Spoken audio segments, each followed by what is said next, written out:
Hello everyone, welcome to Sanmarga classes.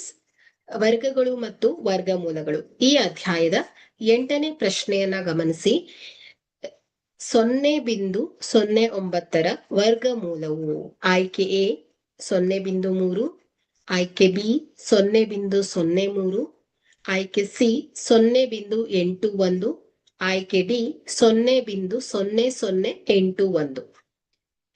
ಇಲ್ಲಿ 0.09. ಇದನ್ನ ನಾವು ಭಿನ್ನ ರಾಶಿಯಾಗಿ ಬರೆದಾಗ ಹೇಗೆ ಏನಾಗತ್ತೆ ಹೇಳಿ, 9/100 ಆಗತ್ತೆ. ಇದರ ವರ್ಗಮೂಲ ಅಲ್ವಾ. ಹಾಗಾದ್ರೆ ಇದರ ವರ್ಗಮೂಲವನ್ನ ಕಂಡುಹಿಡಿಬೇಕು.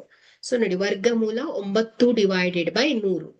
ಇಲ್ಲಿ ವರ್ಗಮೂಲ a/b ಯನ್ನು ನಾವು ವರ್ಗಮೂಲ a ಡಿವೈಡೆಡ್ ಬೈ ವರ್ಗಮೂಲ b ಆಗಿ ಬರಿಬಹುದು ಅಲ್ವಾ.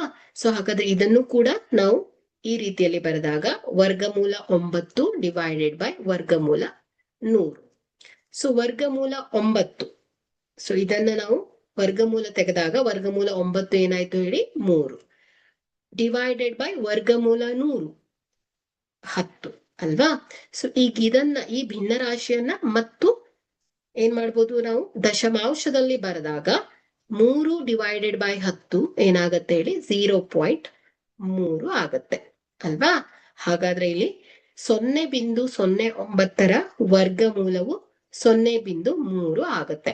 ಹಾಗಾದ್ರೆ ಕೊಟ್ಟಿರುವಂತಹ ಆಯ್ಕೆಯಲ್ಲಿ ಎ 0.3 ಇದು ಏನಾಯ್ತು ಹೇಳಿ, 0.09 ವರ್ಗಮೂಲವಾಗಿದೆ. Thank you.